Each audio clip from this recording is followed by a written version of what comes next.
Backpacking in the countryside is just asking for trouble. American Werewolf in London. Overhyped or right?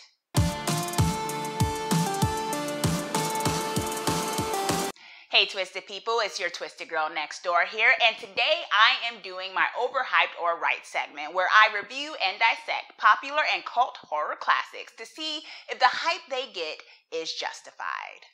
American Werewolf in London has two friends, two guys, backpacking in the countryside, which we know is going to lead to trouble, and they are, of course, attacked by a werewolf, and their lives are changed forever.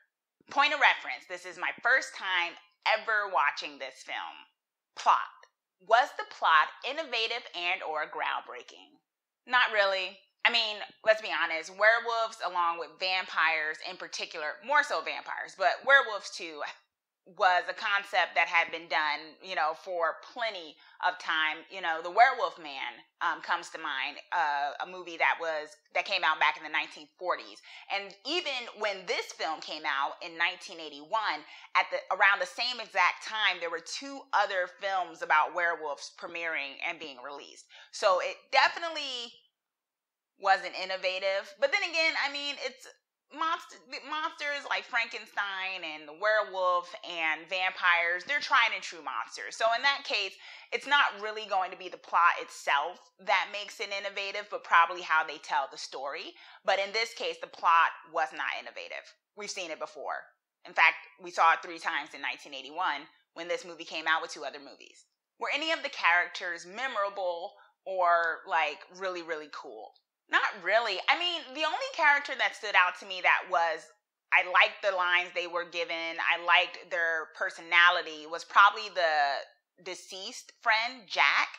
He was pretty funny, pretty interesting. But other than that, most of the characters were pretty much regular characters. The script of this film, I think, was pretty good. I mean, only because it was funny to me when I looked this up and how they said this was a horror comedy. And I'm thinking, just looking at the description of what happens in it, I'm like, how on earth is this a comedy? Because usually in horror comedies that we know nowadays, most of the time the stakes aren't super high and everyone doesn't die except if they're like minor characters or people no one really cares about, or if they die, they don't really die, things of that nature. And so when reading kind of the description of this film, I was like, how are they going to make this funny without being completely silly and at the same time kind of still make you scared of the werewolf? And I think the script did a really good job of doing that. I mean, they really, and maybe it's, I don't know, because this is like American British drama horror comedy, and so maybe the humor is a little bit different, because I feel like if this was straight up American, maybe it would have been a little descending into silly territory and like fart jokes and things of that nature, not to diss American comedy sometimes. And I feel like this movie was very smart in some of the comedy. The comedy wasn't outright zany. It was more like peculiar in the way the characters reacted to certain things, the way the conversations went. Nothing was necessarily comedy relief. It was more so everything was interwoven, like it was drama and horror mixed in with comedy, as opposed to straight up horror. Then there's a comedic element, then straight up horror, then there's a comedic element. It was actually where every scene kind of had a tinge of humor to it. At least it's warm in here. Look at that. Yeah, what about it? It's a 5-pointed star. Well, maybe the owners are from Texas.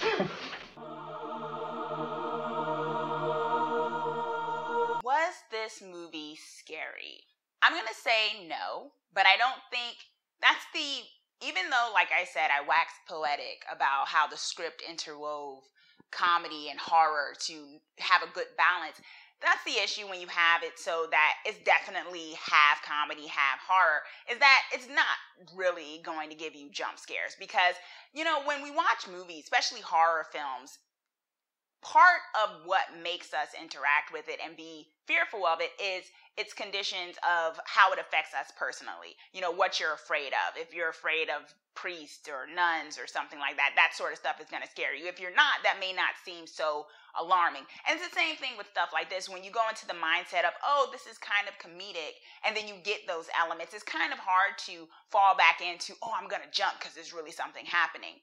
With that said, though, in the really violent attacks that the werewolf carried out, yeah, that was creepy, and that was, you definitely covered your face when some of the, wow. And so there were moments like that, but it wasn't like you jumped or you were scared. It was more like, whoa, I'm very shocked that this is in there. And so in that sense, I'm going to say it wasn't scary, but it was effective. Maybe you wouldn't want to walk in the woods. So does the context of this film give it any bonus points? I think going back to what I said, that this has been done before, and even during the year it came out in 1981, it was being done 3 times, that movie, this movie, being one of the 3. So in that sense, the context is more so, I think, because it really was a financial success, but you know I don't care about that. I never care about that kind of stuff when it comes to whether or not a movie's good. A lot of people go see a lot of things one time and then realize it was crap after they paid their ticket price. It stood out. I think it was able to stand out in the crowd of the 3. And so in that sense, I think that made sense because this is a movie that does stand out just in terms of the werewolf transformation. Oh my gosh. So yeah, but in that sense, it also is kind of a regular kind of movie, except the fact that from this film, we did get Thriller. Michael Jackson, God rest his soul, the king of pop, saw this film and wanted John Landis to do his Thriller, and history was made, people. No movie is perfect, and this sure isn't, so let's get into the major cons. My one major flaw with this movie, and I'm going to say it's a major flaw because unfortunately it kind of seeped into a good amount of the storyline, was, and I know this hurts to say, the woman character, the nurse in this film, and the role she played. But it was just so contrived to me, this subplot of the love affair between the main guy and the girl, and just, you know, how she was made to just be so trusting, so at times stupid. It was just like, okay, she's just being, either she's really hard pressed and she's tired of being single so much that she'll take the first guy even though he's nuts and she met him in the hospital, or they needed to do that because how else would the storyline move forward if she did believe him and she did pay attention to the signs and things of that nature. And it just seems so unnecessary. The sex scene that was in there, that was also like unnecessary to me. Once again, it's one of those things of, it's a horror thing. We need some bare women. Sure. I actually read that John Landis actually regretted that sex scene wasn't longer. That's not something you should regret. You should be happy it wasn't longer. It didn't need to be in there. You know, I felt like they were trying to force me to care, and I didn't. I think this is a justified horror classic. Not necessarily for the plot or anything of that nature, but more so for the effects, which I didn't talk too much about because I think if you've ever seen clips of this is really obvious. And I wanted to focus on the other aspects of it than just the effects, because on the effects alone, yes, you should watch this film because the werewolf transformation scene is crazy. I think in that sense, yes, you need to experience this film. And just for some of those violent scenes, I mean, wow. Yes. But in other senses, it's kind of like this was a good movie.